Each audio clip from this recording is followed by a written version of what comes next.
How did you let this happen? You must have been irresponsible. Isn't this a consequence of your lifestyle? You're just lazy and unmotivated. You should have known better. Are you a junkie?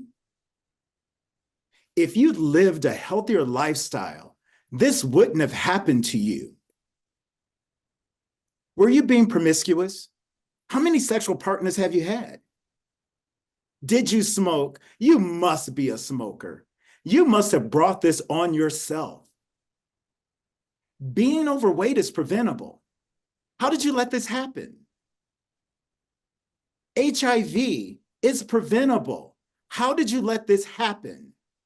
Lung cancer is preventable. How did you let this happen? Greetings, everyone. And thank you for joining us for a new lens on lung cancer, infusing lung cancer conversations with HIV learnings. You've just heard a few stigmatizing statements and questions that have been used to shame and blame individuals.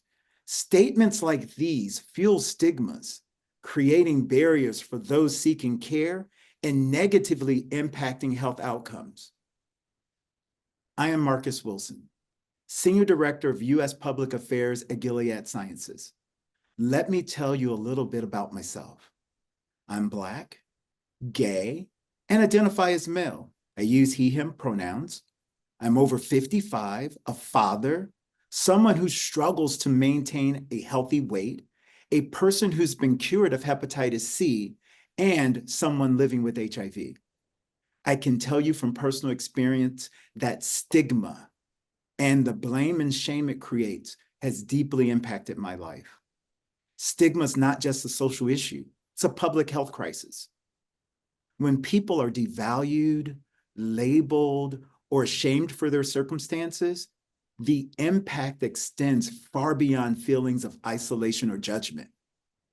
Stigma determines the quality of care individuals receive, whether they feel safe seeking care, and ultimately their health outcomes. Whether it's the assumption that a person with lung cancer must be a smoker or questioning how someone became HIV positive, stigma fuels discrimination, undermines trust, and perpetuates health inequities. When healthcare providers, systems, societies all operate with bias, we fail the very people we aim to serve. So what can we do?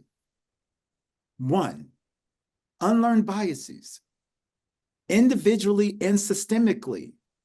Language matters. The words we choose either humanize or dehumanize the people we care for. 2, listen to lived experiences.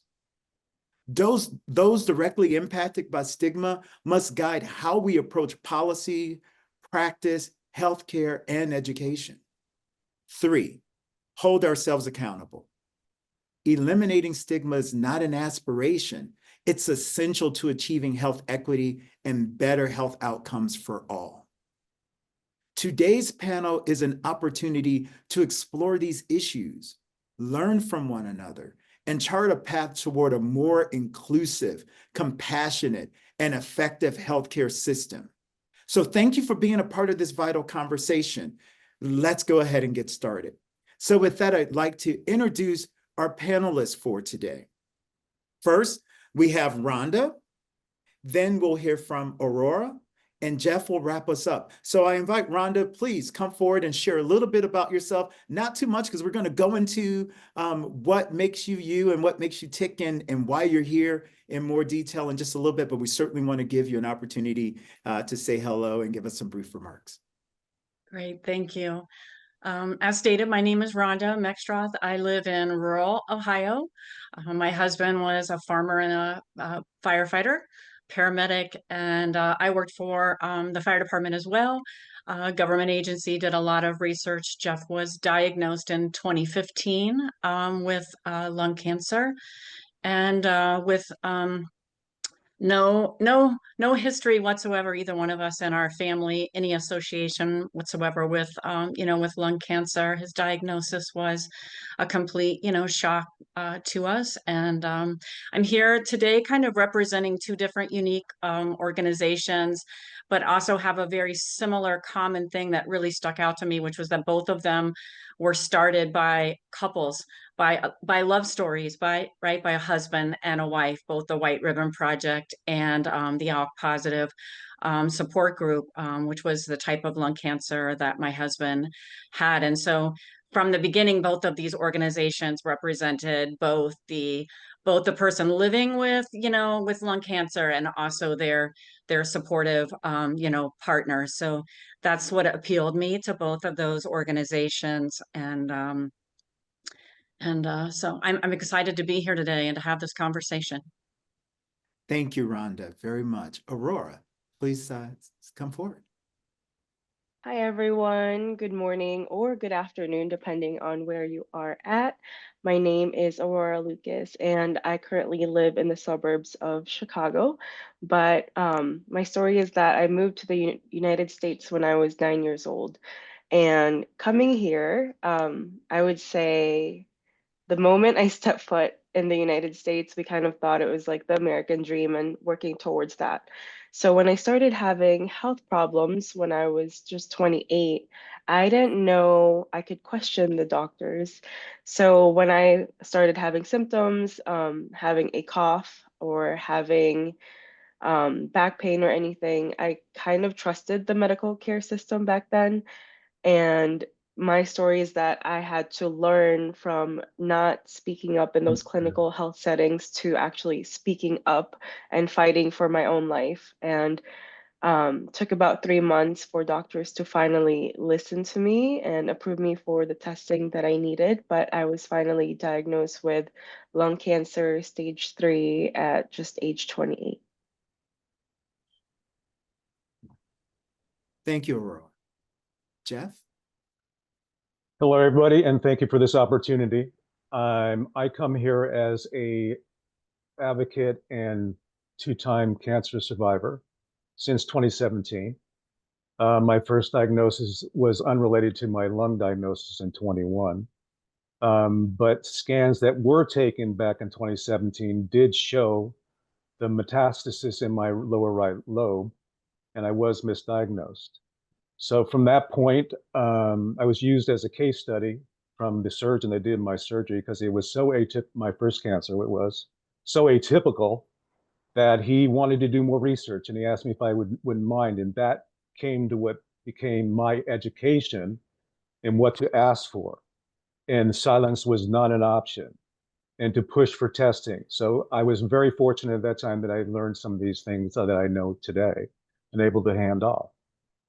Through that, the stigma did arise, and reasons being for why I'm here to advocate is to try to raise some of these stigmas, try to educate people that it's not just a smoker's disease, and try to bring conversation and bring us all together, to live together, to work together, because we're stronger together. The separations sometimes are good for education, but we need to come together and fight this thing and make sure hopefully someday there is a cure. So Jeff, thank you so much. I know that today's not the best of days for you, and we certainly appreciate you giving of yourself. And I mean, if you're not today, showing everyone what true advocacy is, moving forward with a very important message, even when you're not feeling your best, I don't know what advocacy is. So thank you so much. Appreciate you being here. Rhonda and Aurora, absolutely the same. So Jeff, can you take us a little bit further and talk a little bit more about your journey specifically? Give us a little bit more of the meat on the skeleton that you've presented us with so far. Well, the meat was kind of rather, I have a problem, honestly, Marcus, dissecting my story because it becomes long and involved, because what happened to me in 2017 with my first diagnosis ties into what I'm doing today. I was going along life. Had my business and I was doing okay. I was looking to retire soon, actually, and just kind of enjoy life. That's what we all want to do, right? So one day I woke up with some major pain down my whole right side. Mm. The first thing that comes to mind is must have slept wrong. So as it went along, it got worse. I went to the doctor, and the doctor basically took some scans and saw that there was a rather large mass on my right side in my cervical spine on a nerve that controlled my whole right side. So from that point, because it was so sensitive and it could basically paralyze me down my right side. I was sent to, I was fortunate enough to be sent to a major cancer center and operated on by a surgeon who is primary in his field for neck cancers. Anyway, he basically looked at me and said, "Jeff, look, I am saving lives, and you're here, and what you have is what they call a schwannoma, and it's typically non-cancerous. So I have to put you on the back burner." I said, "That I understand. I'm happy to hear it's non-cancer. You know, I'm in some major pain, so of course they just feed you some pain meds, which I'm not excited about." Anyway, long story short, the nurse called me in to do my pre-op, and I was in just major pain, and she saw it on my face, and she brought the surgeon in, and he looked at me. He said, "Jeff, we're putting you in right away." The next thing I know, I go show up for surgery. They do the pre-op. Next thing I know, I have my surgery and I'm waking up in ICU. I didn't know I was waking up in ICU. Tubes out my neck, beep, beep, beep in the background. My family looking like they're ready to cry. And this stoic surgeon, 5 inches from my nose, asking me if I can feel this with the sensitive pain, with the pinprick measure. When I said yes, he then fell back in his chair with relief, and he became this person. He went from this stoic surgeon who knew what that comes off the way they normally do, to this human. And he said, "I thought I paralyzed you." So from that point, he basically then said, "And there's more." He said, "You had an occlusion to your brain, and that's why you're in ICU." And I said, I was out of it. I couldn't respond. He said, "But yet there's more." He said that mass that we thought was benign was atypically cancer. They did testing while I was on the table. He apologized 10 times and became human. And from that point, he basically took me under his wings. And that's what led me to what I'm doing today. He taught me everything there was about asking for a certain test. I was fortunate in that regard. My world was upside down, but I was fortunate. They removed 3/4 of it because they were going to of the fear of paralyzation, but they did radiation thereafter. So from that point, he asked me if I wouldn't mind being used as a case study in his class. I was happy to do so, and again, being educated. I'm happily going on my way from 2017-18 till 2021, 2020 when COVID hit, and my doctors told me to be careful. So I decided when the vaccine came out that I would get the vaccine since I was immunocompromised. I called my PCP, who I've known for years, and he said, "Sure, come on in." He said, "But before we do that, I want to give you a checkup. You haven't been here through COVID." So he gave me the regular tests. He listened to my lungs; they were clear. He listened to my heart; it was fine. He said, "Look, I think you're a good candidate to have the vaccine." Which was also stigmatized, if we remember. So from that point, he said, "Is there anything else that's bothering you?" I said, "Well, there's this slight little cough I'm having, no big deal. I'm being told it's just a cold or possibly asthma starting." So basically, he took the extra step, which a lot of people wouldn't do, and he sent me down for an x-ray. From that x-ray, we found the mass in my lower right lobe. From that, he sent me to CT scans on a stat, and from that result of that CT scan, they referred back to my 2017 scans, saying that the mass in my lower right lobe has grown significantly since 2017. I dropped to the floor more or less. Again, my world is upside down. You see, yes, I was misdiagnosed. They saw the mass back in 2017. The radiologist report did not reflect it. Therefore, it went unseen. if not for this cough and this doctor that took the extra step to do a simple chest x-ray, I would not be here talking to you today. And from that point, I stepped into high gear. I had two ways to look at it. We all went through it. When you heard those three words, you can either start going down that rabbit hole of despair, or I chose to just dig deep. It was hard. It wasn't easy, but I dug deep like a lot of us do, and just got busy and started pushing my docs for more research, more education, and more testing. And that told me I needed to advocate. That told me I needed it. Silence was not an option. That told me that everything I learned, I needed to try to teach everybody else. I started hearing the same thing. How long did you smoke for? As if it was our fault, right? What does it matter? We have cancer. Let's treat this.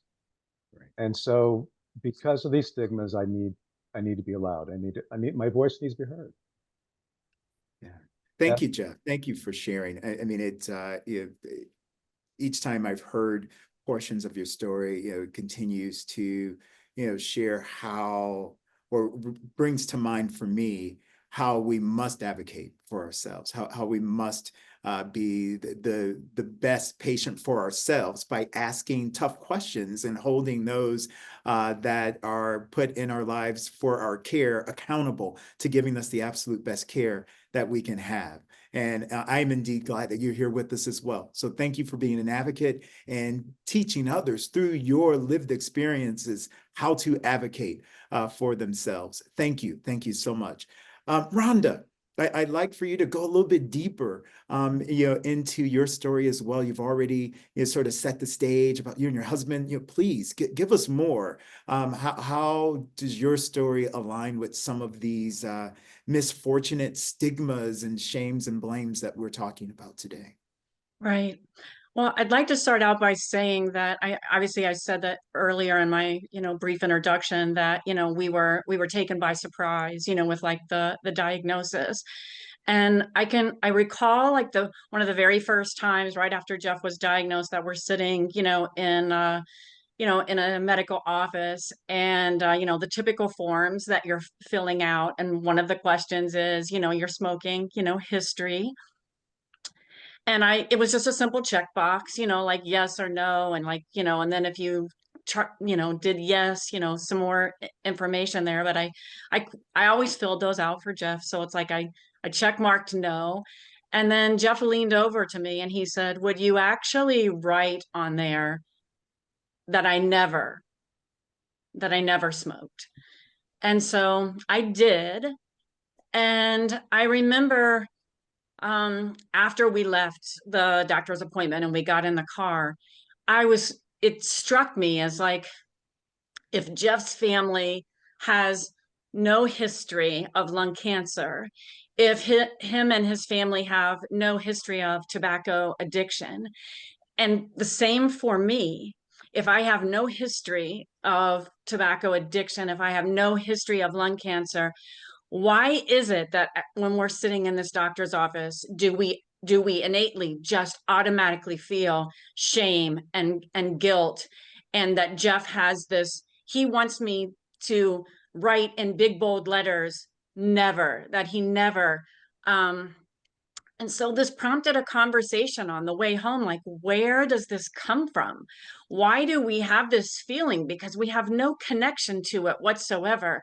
Why do we just feel this? And, I asked Jeff, why did you want me to write never? And he looked at me and he said, because I don't want them to blame me for my cancer. And education is just important to me. It always has been. It's part of, and so that conversation prompted me to want to seek mentoring, to start to read and to research and to find out, like, why did we feel this intense shame, and why did we not want anyone to know? We would tell people Jeff was diagnosed with cancer, but we didn't want to tell people that he was diagnosed with lung cancer. And it just made no sense to me. And I just started reaching out to mentors, to people that I was following on, social media or websites, or, seeing them speak out in their own advocacy journey, to find out, like, how could Jeff and I feel this? And that's, really when I started to realize that it was, that was what I was taught. I grew up in like the 60s. And so, American Cancer Society, Centers for, Disease Control, American Lung Association, that was their platform, right? They taught all of us and taught us very well, right?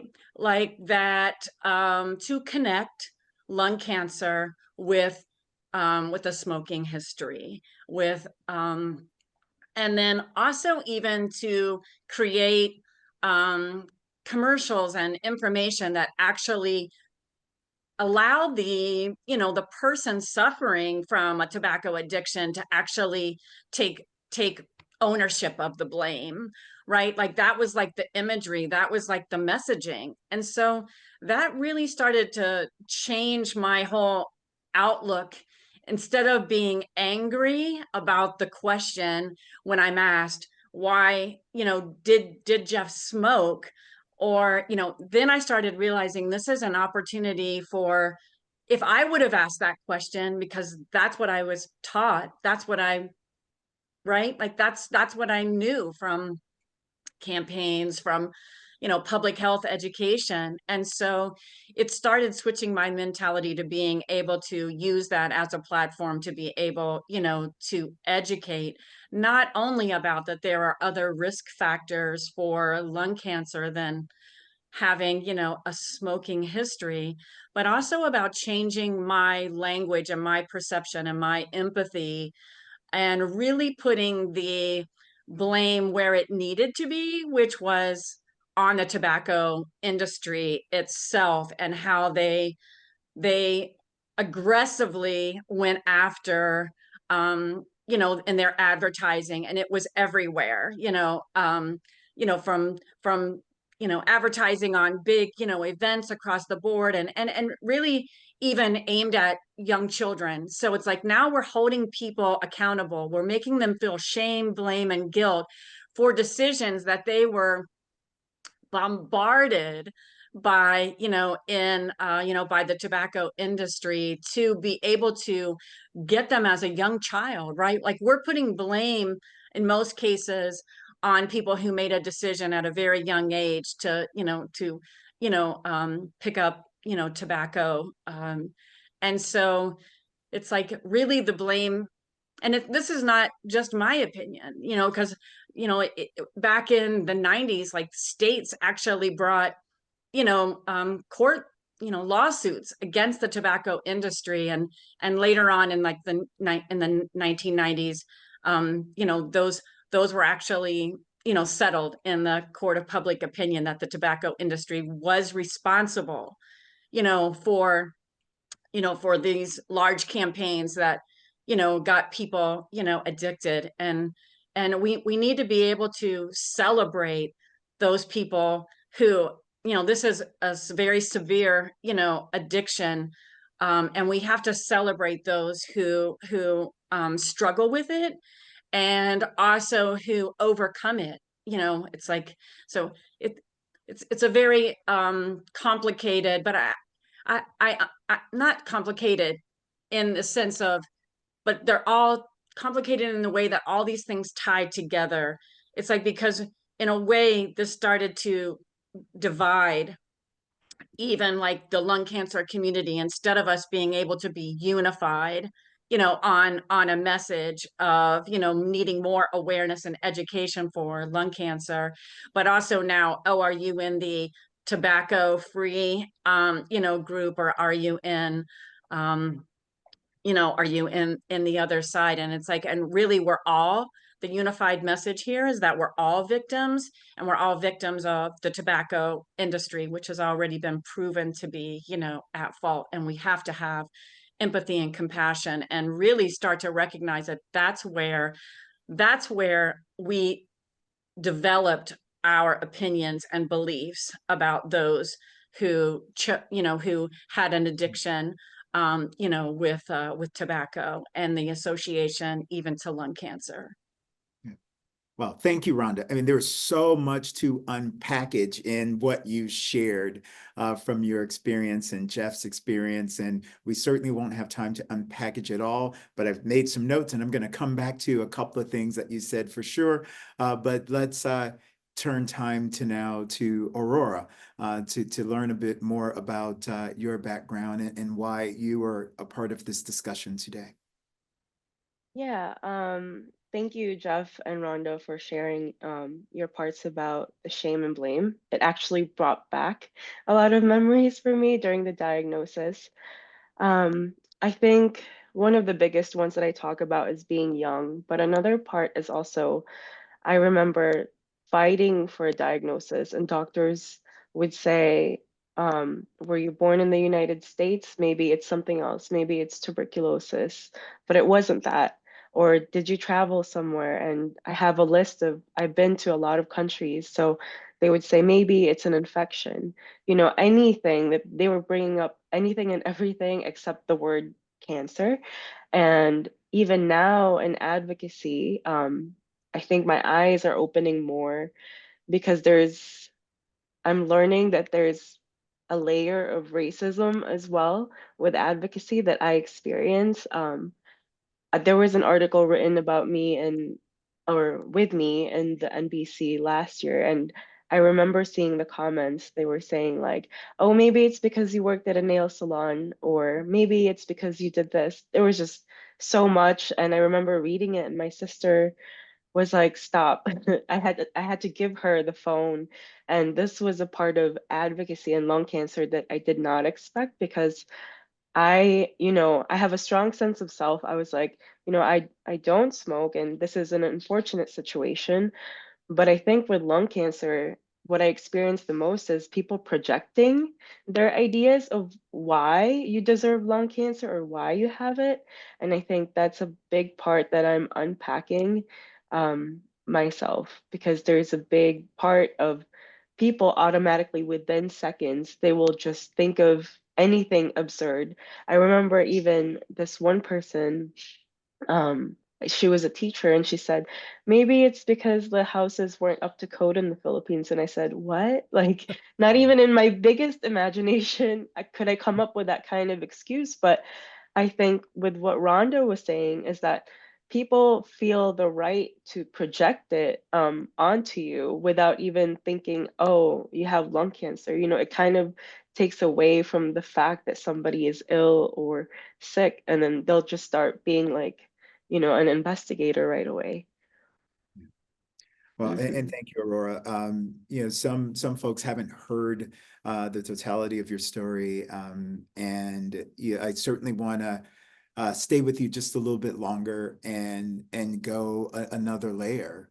I have the pleasure of understanding that it was a journey for you to get to a place of comfortably advocating for yourself, and it's probably still a struggle every day to Hmm. you find all of what you need to show up healthy and whole and demand the care that you deserve. Can you talk a bit with us about that?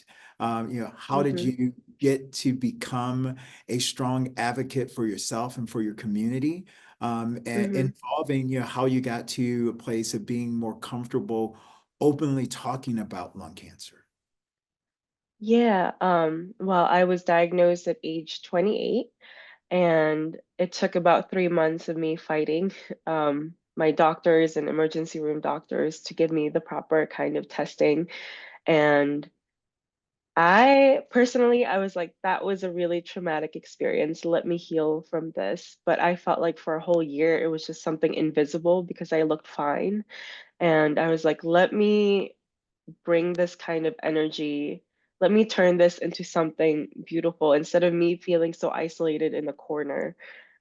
Because I felt like the medical gaslighting, it dragged on for another year in my mind. I'm like, did that really happen? Was I really sick? And then I would question myself. And then I started meeting other people with the same story. And I'm so passionate about advocacy because my story is not unique. Um, with especially with underserved communities, but I think that even with everybody that I'm meeting, they're having delayed diagnosis, and I just can't understand why in 2024 this is still happening. Um, but it's the normal story. Actually, when I hear about people getting diagnosed at stage 1 or 2, I'm like, wait, how? Like, you're an actual unicorn. How did you get diagnosed so early? Because everyone I'm meeting is either stage 3 or 4 already. Got it. Got it. You know, I Mhm. just want to center the comment, you don't look sick. And Mhm. and that being unfortunately a reason why a diagnosis continued to linger for you. And so we're seeing parallels between Aurora and Jeff, and you don't look sick, so you don't get care. Jeff, you have some pains and you're telling us what's wrong, but we still don't find the things that we need to do to make sure that you are properly diagnosed. So we're seeing misdiagnosis on both sides of the spectrum. And Jeff, I'd like to come back to you and spend a little time, talking about the division that you see between the lung cancer community and those who have a history of tobacco, or sorry, within the lung cancer community, those who have a history of tobacco use versus those who have no history of tobacco use. This is a hard subject for me to talk about because unfortunately it is true. We, like I said earlier, and Rhonda and Aurora both mentioned that working together is what it's going to take. When I first got into this space, I joined all groups on social media. Social media is a huge platform, number one. So I joined all the groups. I know the people at ALK. I know the people at CRAS. I joined them all. I don't have that specific mutation. I have another mutation, but for education, it's great. It's perfect. It's needed. But to go against these forces that we're going up against, we have to kind of try to come together. And as far as the smoking and the non-smoking thing goes, I relate to Rhonda's story and her husband. I related to myself a little bit. And then I watch my friends. Yeah, we become friends in this space, which is crazy too, right? I mean, here we are, advocates, survivors, caregivers in the same space, going up for the same, it's a beautiful thing, actually, going with the same thing in mind to bring awareness, to get more research, to get more funding, all the things that are necessary. But then you hear the stories, and the first thing people want to say, unfortunately, is, but I'm a never smoker, or I'm not a smoker. It kind of, I don't think they're making excuses for themselves as much as they're trying to say, don't don't don't stigmatize this, And I see the pain in that, and it's necessary for people like Aurora to come out and say, young people are getting this thing too. We've never touched a cigarette. Yeah, my time, I grew up in the 60s, 70s, 50s, 60s and 70s too, and it was common. You saw on TV, you walk into the dentist, he's smoking a cigarette. I mean, it's common. But as much as we talk about being a non-smoker, I watch my friends on the other side of the aisle hide deeper into the corner, right? They're shamed, and I know a person right now that is stopping her treatment because she's afraid what she doesn't want to listen to people tell her that she did it to herself. And yeah, you don't look sick. So it's hard to talk about. But when I see some division going on within ourselves, I think that we can do much better in that space, and I think we have. I think we're trying to, but we have to. The messages have to be said from both sides of that equation. But then we have to get that knowledge that we've learned from both sides of the equation, and come together as one and do what we have to do. Well, thank you, Jeff, for acknowledging the difficulty and just having the discussion. I mean, Yes. being able to look within and find all the things that you need to do to move for yourself. But then there's another layer that comes forward when you put yourself in a true position of advocacy and needing to speak on the behalf of others. Like you said, it's another difficult layer. And again, I commend all three of you for that toughness that you're bringing to be able to tell your story. And Rhonda, I'm gonna come back to you because your story is steeped in some misconceptions, judgment, misinformation, all from a perspective of a care partner. And so I think you've sort of laid some of that out for us, and thank you. I'd like for you to take us a little bit deeper and talk about the journey of advocacy plus understanding the journey of grief. How do those two come together for you with this shame and blame and stigma that you experience, moving through life with Jeff? Right.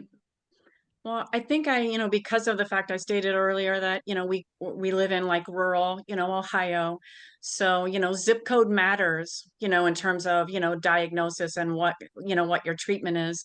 A lot of times in rural community hospitals, their education about, lung cancer and what they know was the same, as, Jeff and I. So it's like, we also had, the misdiagnosis because Jeff didn't fit the criteria that that those initial people that we saw. So, his was delayed for, probably 6 months, so that's, as Aurora stated, it's a familiar journey.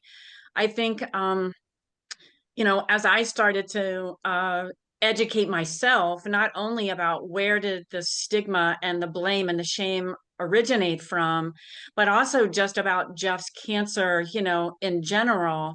And, I was able to do that through, joining, an online, like support group of like people who had the same cancer, as Jeff. And I really do give the credit, to that sharing of information, to the reason why Jeff was able to live with lung cancer for 8 years. It wasn't the new treatments, the new testing, because in all honesty, where we lived and the education of our medical professionals that we sought out that were within, 10, 15 miles from our home, were not aware of the testing and the treatments and the clinical trials. So all of those advances mean nothing if where you live and where you seek treatment, they are not aware of them.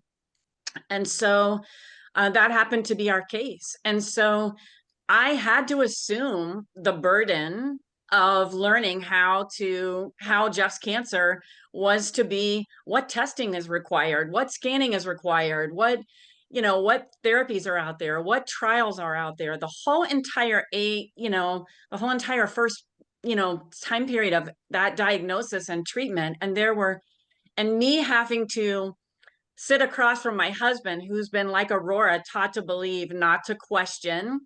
This guy's gone to school, he has a medical degree, of course he knows what he's talking about. And me just being, his wife and trying to explain to him that this is not right what they're doing. And I even remember I found out that through discussion with others, had Jeff's brain been scanned, because lung cancer likes to travel to the brain. And I thought, oh gosh, it hasn't. And the next appointment, I was like, can we have, a brain MRI? And our oncologist said, it isn't necessary. I'm like, well, why is it not necessary? And he's like, well, because your husband isn't having any symptoms of the cancer brain in his brain. And I just said back to him, how would we even know? We've never even discussed it. I wouldn't even know what those symptoms are. You've never even had a discussion with me about that this could travel to the brain, or what those symptoms or what we should look out for. And I remember my husband being very uncomfortable with me being aggressive at the doctor. And I said, do me a favor. When we go in for this CAT scan, will you at least capture his brain in the CAT scan we're already here to get? And he reluctantly agreed. The next morning, we got a phone call asking us to come in to the doctor's office, which is not a good sign. And it just so happened that Jeff had 8 tumors at the time in his brain, and one of them was large enough to be able to be picked up by the CAT scan. then they took us into the MRI to find out that there was actually AIDS. So he had no symptoms of brain cancer. Our oncologist believed that wasn't necessary. I had to fight for it. And he did have brain cancer. And we left that conversation in that car was, okay, now you have to understand that where you're being treated and their knowledge is going to cost you your life. And we have to, and that's when I realized I have to become Jeff's advocate for making sure he gets where latest technology and research has taken us to. And then also being connected to this support group. I think the most unique thing about my journey is that every single day I was immersing myself, not only in our journey, but in others' journeys. And I was recognizing their journeys are like my journey, and where you live and who you see, and the questions, and needing to take on the burden of advocacy of for yourself and for proper treatment was a real issue. And it kept me grounded, not just looking in our journey and what was best for Jeff, but wanting to become a voice, across the board for, for lung cancer, and, and the issues that happen within there, and, how education and awareness, and I see these things, I see these things all tied together, right? Because public education, matters. And so it's like what our education and what the belief system there ultimately, drives, screening numbers. It drives early detection and, diagnosis. That's the reason why all three of us, are here, is because of lack of education and awareness and the beliefs that that tie back into that HIV community. This is the biggest area that I feel is that both lung cancer and HIV started and originated, and in a lot of ways it's still present. It's still there for lung cancer, that it's built on a lie, a disbelief that the burden belongs on the person, that they're responsible for creating their their issue and their lung cancer. And so in a broad perspective, if we've not re-educated that, if we've not told more of the story, then that's where people still reside and still live, and it's still going on today. Yeah, thank you, Rhonda. Zip codes matter. Education level matters. Physician experience and expertise matter. All of these things matter. And you're absolutely correct. There's such a parallel between lung cancer and HIV. And unfortunately, individuals for both are still very stigmatized by misinformation. Yeah, if we sat down and talked about some of the things that people still believe about HIV, it makes you scratch your head. And we don't have time to get into that depth, but I will ask you, Rhonda, if there's anything more that you wanted to add on when you think about your healthcare professionals being more person-focused or person-centered when we're thinking about a cancer journey. Right. I know that it's possible, right? I've come across in our 8-year, journey, I have come across, those medical professionals who have compassion and empathy. I think it has to start internally. It has to be a top-down, teaching. There has to be, it has to be taught that, empathy and compassion and listening to, the voice of either the patient or in my case, the caregiver, voice. And I think, being just one step removed made it even just that much more harder. I could be, oh gosh, it's the crazy, wife, in there, interjecting and not wanting to listen to or respect, my voice. Not every person. My husband didn't want to be an advocate, for himself. He would have just taken what the doctor said. And so, not every person wants to take on that role. So it's like, sometimes it's going to be the caregiver voice that steps in to take over that role. So they need to be respected, and any kind of cancer diagnosis, any kind of disease diagnosis is not an individual person living with. everyone is impacted.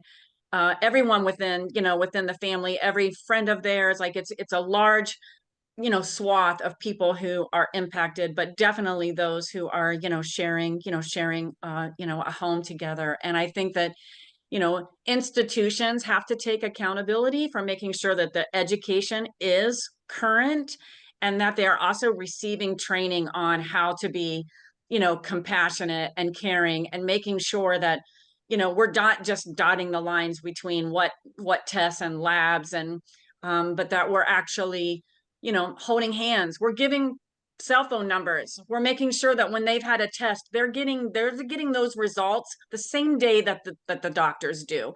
You're not left days wondering and having this anxiety and the stress. There's just so many things that they can do internally at their institutions to be able to just be more caring and compassionate.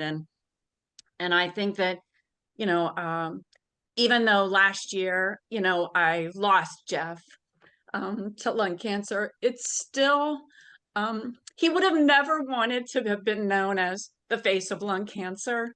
He wanted to live his life. And that was our focus. He's like, I just want to live. And I always said my focus was to make sure that he did get an opportunity to just live and be himself. And so when you stay grounded in people, when you care about people, when you care about seeing so many people that you've watched share your diagnosis and the trouble in being diagnosed and being treated properly, when you see these people, their lives, their stories, you get to know their families, and you also see them perish, including my Jeff.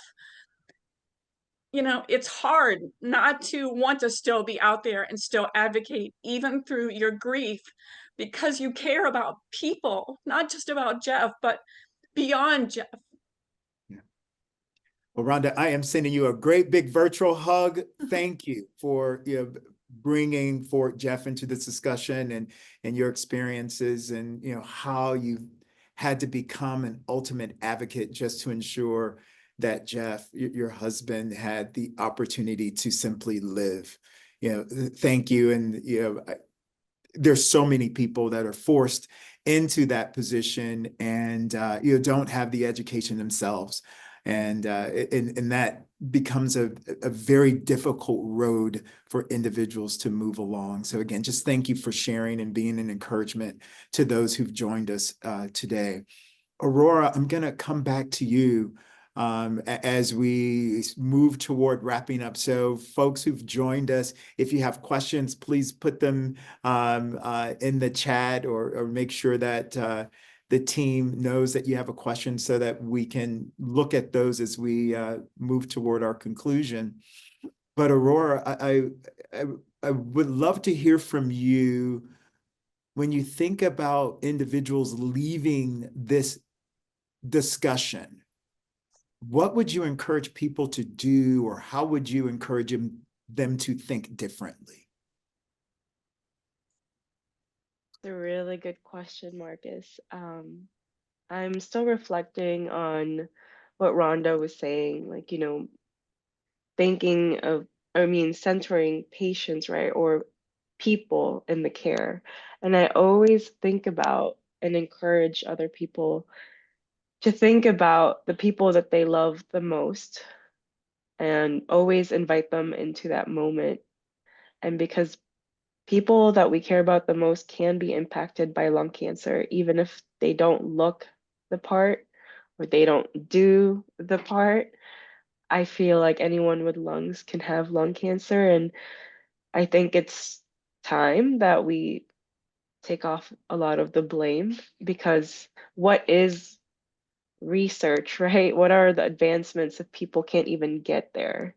I think that's a big part of my story, is that people can't even reach the advancements part or the diagnosis part.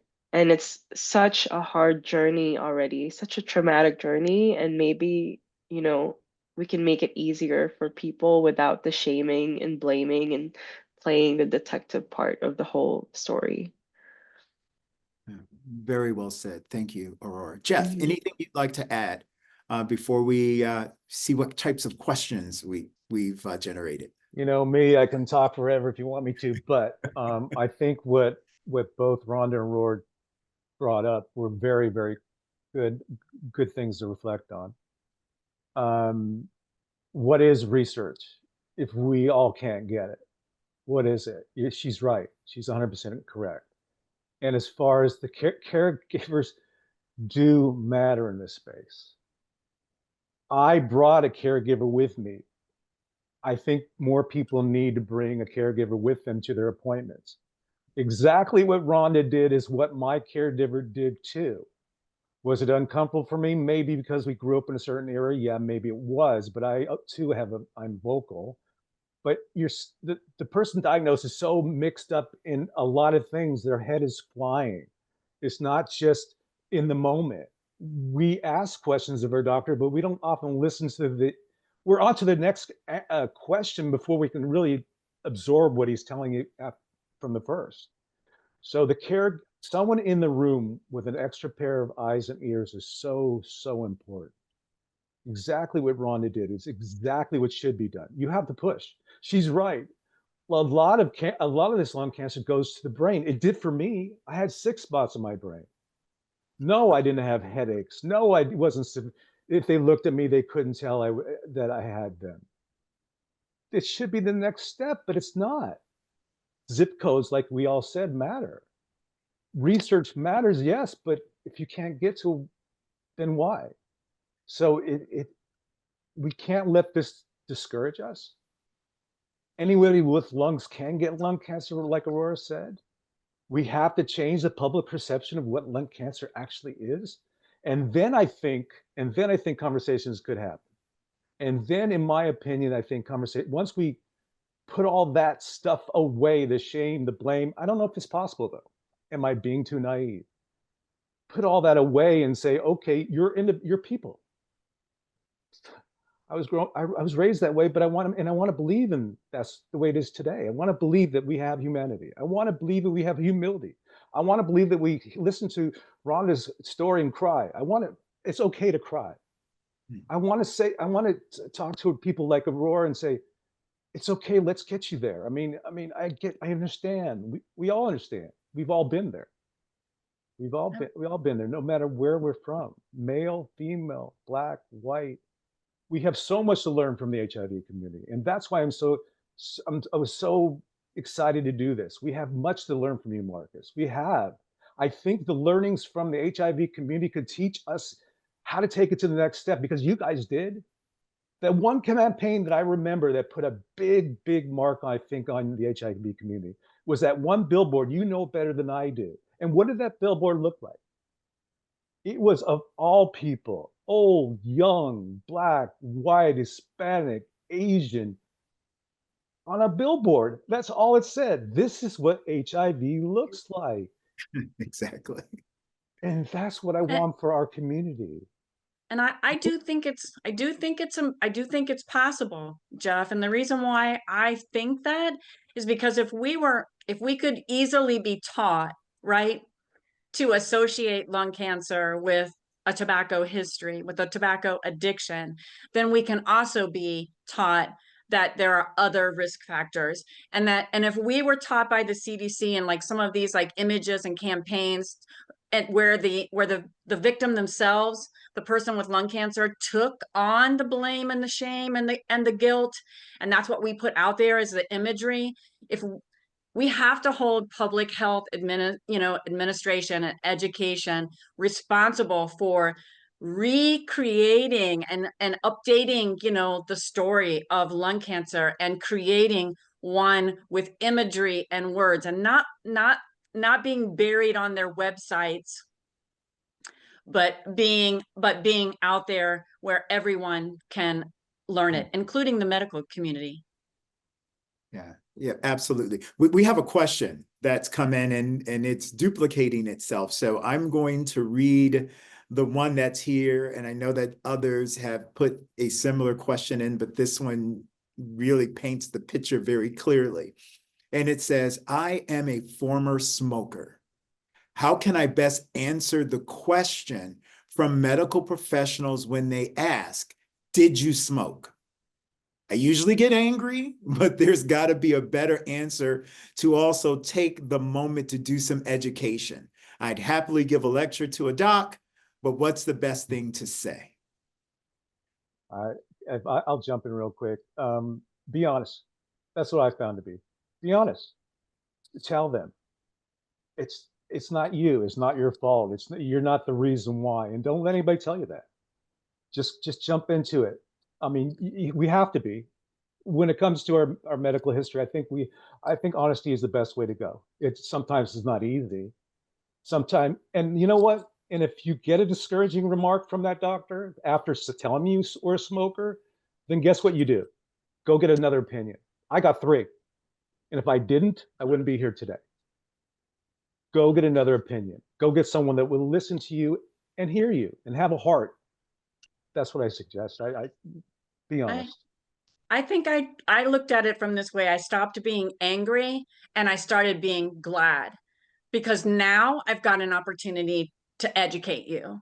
And so it's going to be hard. It's going to be, it's not going to feel comfortable to do it. But if you can transition the being upset and really understanding the reason why they ask, because honestly, that's what I would have said too, had we not been immersed in that, because it's what I was taught. So we understand the reason why they asked the question.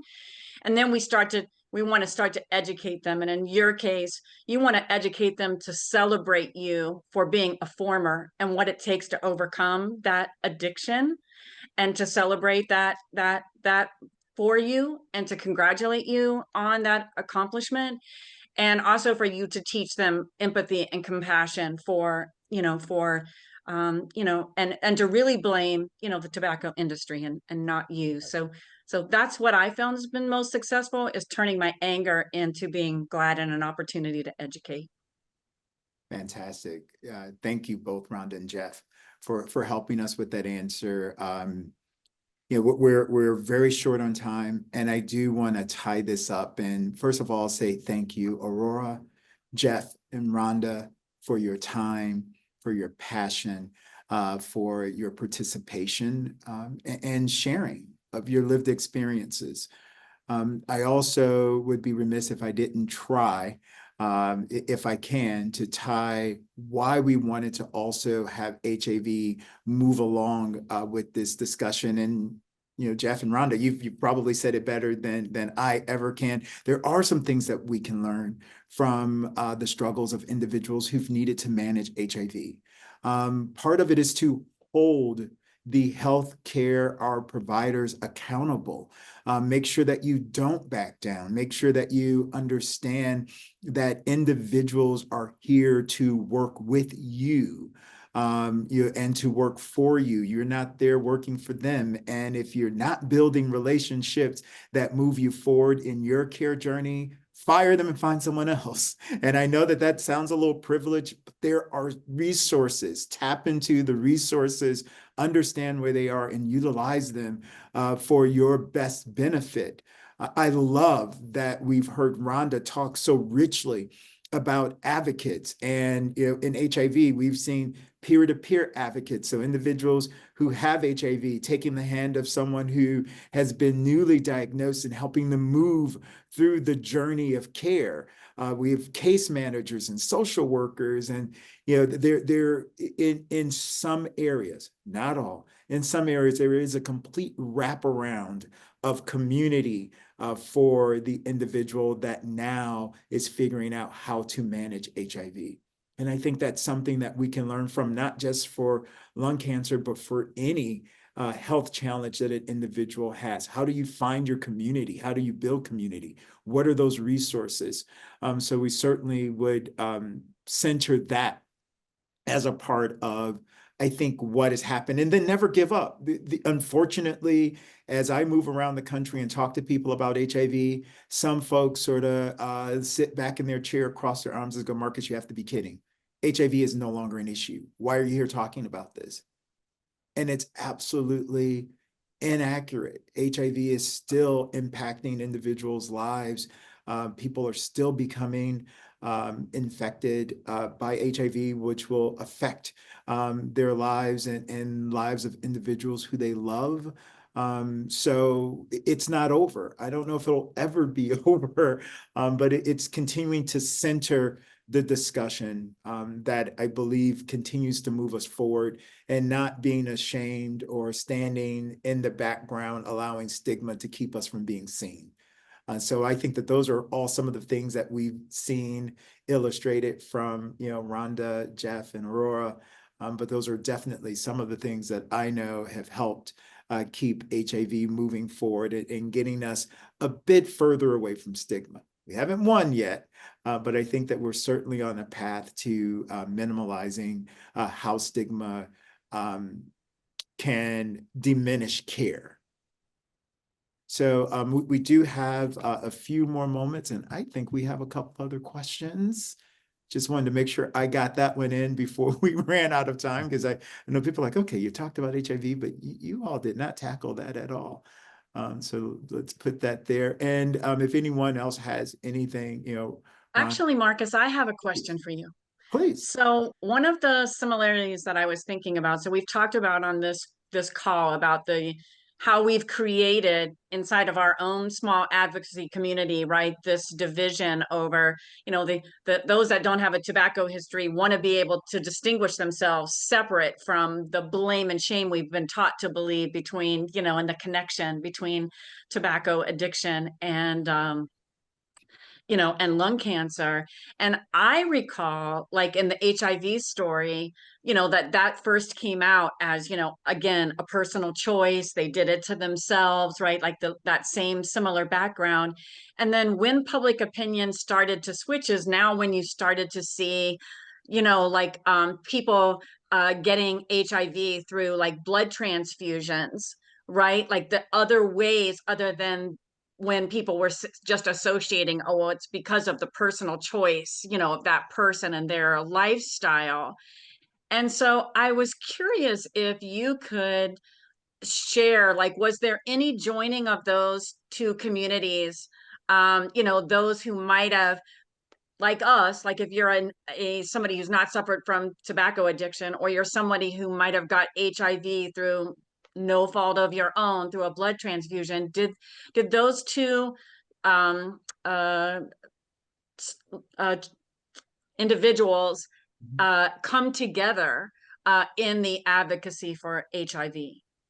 I think early on, yes. I think all aspects of individuals who were impacted by HIV came together early on, right? And we still celebrate Ryan White to this day, right? I mean, the federal government has set aside a pot of funds to help individuals who can't afford HIV care, and that pot of money's called Ryan White, or at least the Ryan White Act that authorized that money. So yes, absolutely. Early on, I think now what's happening in HIV are just individuals holding each other accountable, not allowing people to use disastrous language. Leaning into language justice and knowing that if we don't treat each other well, then we are continuing to stay on a path to health inequity. So I think it's a lot of those things are also happening, Rhonda. But yes, the communities had to come together. We needed individuals that could be figureheads for the HIV community, because my brain's not giving me a better word for that right now.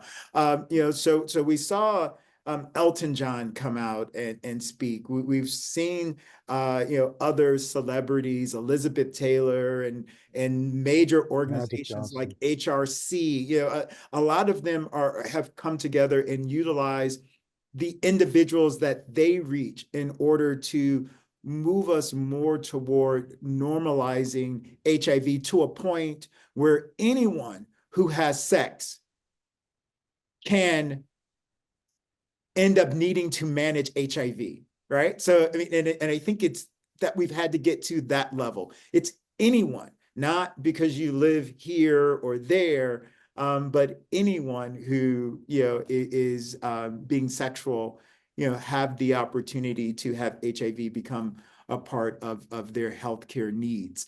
I think that that's helping us move forward, and there are advocates that, of course, can say these things a bit better than me, but it's them that keeps driving and keeping HIV in the forefront of individuals' minds, and that to me is what's making a change and causing shifts. And I have to thank both Gilead and Grit for doing this, coming together. This is showing what we're all talking about. We're coming together to have this discussion. It's not an easy discussion. Like you said earlier, Marcus, you have to ask the hard questions. And so I appreciate you guys both so much for bringing this conversation to a head.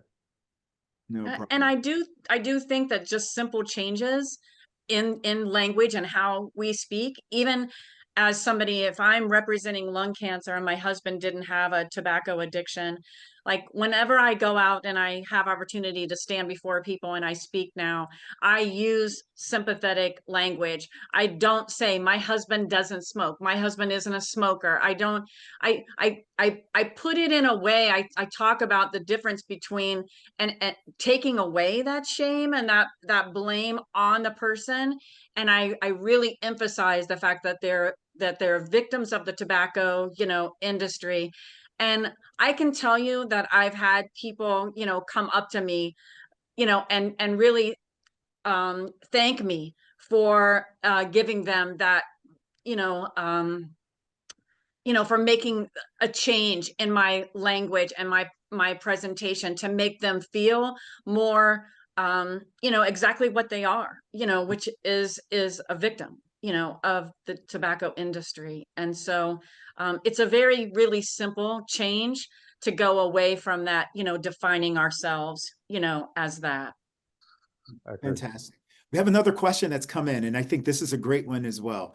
How can a person overcome the blame and shame they may feel? They're listening to us. Overcome the blame and shame they may feel to get screened for lung cancer. And the second part of that is, how can we help more people be screened and diagnosed earlier? And Aurora, I don't know if you want to come off mute and at least begin us to answer this, because I think all of you are going to have something to say about this one for sure. Yeah, I may not have all the answers, but when I read that question, I was like, one TikTok, one YouTube video at a time, because I try to leverage social media and to talk about my story and uplift other people's stories as well, because people are on their phones most of the time. And I think that's one big advantage we have as advocates, is raising awareness that way, because when we send our stories into the universe, I feel like a stranger will get it and we just don't know the impact. Or some people will take the time to say, hey, I saw your story and I talked to my doctor. And we don't have the measurements yet of what impact social media can have, but I think it's a big game changer into breaking the stigma or helping people fight for their diagnosis. Fantastic. Jeff, I I'm agree. sure you have something to add to Yeah, that. you know me. I agree. I agree. So even this old guy here learned how to use social media because it is a huge tool. And I watched Aurora's videos. She is on it nonstop. Thank God. The question about how do you break through the stigma to get screened and all that. Look, here's a really messed up, if you want, for lack of a better term, comment. Even those that are eligible, and let's not even get into that discussion because it'll take another hour and a half. Even those are eligible that are 50 with a 20-pack history, which is craziness, because everybody should be allowed to, like, other cancers, a blood test, a urine test, that it can be kind of located a little bit. But my statement is this: even those that do qualify, which isn't a huge, it's big, but only a small amount of those people actually will go get it tested because of the shame and blame. So get that. Even if you did qualify, even if you were 50 plus and you had a 20-pack history yearly, very few of those people are standing up because of the shame. They're afraid to. They're either afraid because they're going to get shamed, They're either afraid because they're going to find out something they don't want to hear, and just the overall stigma of the whole thing. So that's a shame. So, and how do we change that? I don't know. Until we find another way to do a test that it's political too. Look, it costs money to do a low dose CT. That's the best way to find it. But until we find another way, and there are some talks about breath, and there are some talks about blood. I think if we get to that place, then we have maybe a better chance. But you just gotta, like Rhonda said, hold your head up high and not be shameful and say, hey, you know, And I'm I think we kind of talked about it a little bit earlier too, because Aurora talked about how she had to advocate for herself, and I yeah, talked about how I had to advocate for yourself. So it's like that's where I was going next. I That was where I was going next. You got to yes, push it. You got to push. yes. It's like when you're sitting in there, even if you're feeling pushback for like the shame and the blame, definitely educate, but then also advocate. And even if you don't meet the screening criteria, doesn't mean that you still can't request, an X-ray, that you still can't request a low dose, CT scan, of yourself. You don't have to meet the screening guidelines to be able, to accomplish, those things. So advocate for I would bring, yourself. And yes, I'm sorry. I need to say this because it happened to me and a lot of other people I talked to. Bring your PCP in. There's one thing I know from talking to a bunch of PCPs. PCPs are able to order those if they feel that there's a need. They're able to give you a CT if they wanted to. So bring your PCP in the equation. Not a lot of us do that. We go to oncologists, which is great. You need your oncologist. I'm not saying you don't. Bring your PCP in. Put him him or her as a part of your team. They can order these tests if you're aggressive with them. Not aggressive, that's probably a bad term. If you're persistent and you ask and say, look, I'm not feeling it. I need to get a test. Sorry to interrupt you, Rhonda. No problem. Rhonda, any last words around that? Because I think you're absolutely right. Once we become our own best advocates and advocates for those we love, we certainly can move things forward. And I mean, all three of you have illustrated that in some way through this discussion. So any final words? sure. I mean, I think today we're debunking, myths and disbeliefs and lies, right? That you that that that you can challenge, what your, local, a medical care team, knows, and what, your body, we need to challenge that. We need to push back against, and not just say that we just need to just sit in a room and not have a voice, and not seek other, opinions. So we've debunked that. And I think that we have to really start to realize that, that we have to understand and recognize the reason why, the stigma, exists, because it eliminates some of that anger and that hostility when we realize that we were all, taught, that belief. And so we really need to, like, you know, talk to our medical professionals, and also, these public health agencies, in order to, let's get out there and, like, get them to support, public health widespread campaigns to be able to re-educate, this story, and to unify us all together against against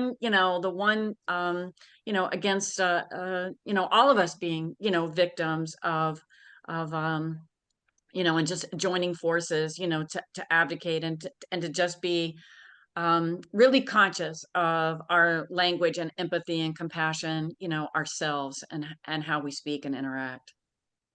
Fantastic. Fantastic. I think I just have a few seconds to say some thank yous.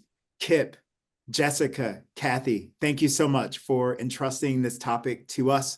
We certainly appreciate it. Grit and all of the other members of Gilead, thank you for joining us for this discussion today. And all of you that were simply invited and decided to spend time, thank you. And Aurora, thank you for your courage and being a beacon of hope, especially to those who are young, and you have a platform that people will tap into and to listen to. Please never be discouraged. Jeff, my friend, keep moving forward. You still have a lot of life ahead of you. We Yes, need ma'am. that voice. Stop. Never question if you're giving us too much. You're giving us exactly what we need. And Rhonda, again, a great big virtual hug. My heart goes out to you and all the work that you do in the spirit and the memory of Jeff. You know, what a beautiful gift that you've given all of us today by simply sharing your experience. So thank you all. We appreciate you joining us. Have a fantastic rest of your day.